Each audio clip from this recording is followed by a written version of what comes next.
Everyone had a pool around us, so we had, I guess, a little bit of pool envy in the neighborhood here. We're really wanting to put a pool in this backyard. There was nothing back here at all.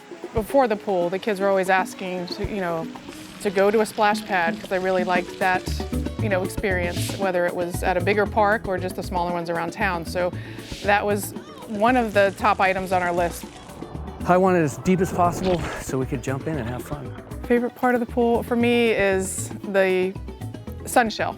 That was my top item for the pool. It reminds me of vacations we've been on, where we've had been at those resorts that have that type of experience, or we rented a house somewhere that's had that sun shelf. So it reminds me of that, and just the idea of being able to cool down easily and enjoy the sun.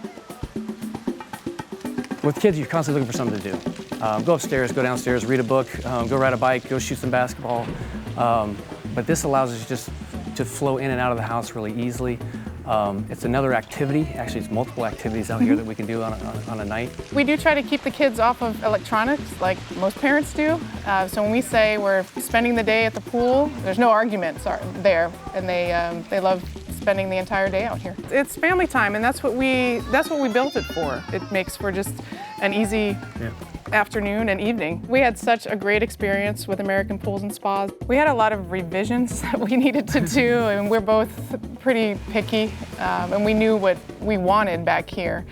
We had our must-have list of items, so they worked very well with us to make that happen. We plan on having this house and having this pool and enjoying this pool for years to come. The kids will be out of the house in 14 years, and we'll still be out here sitting on the sunshine. Yes.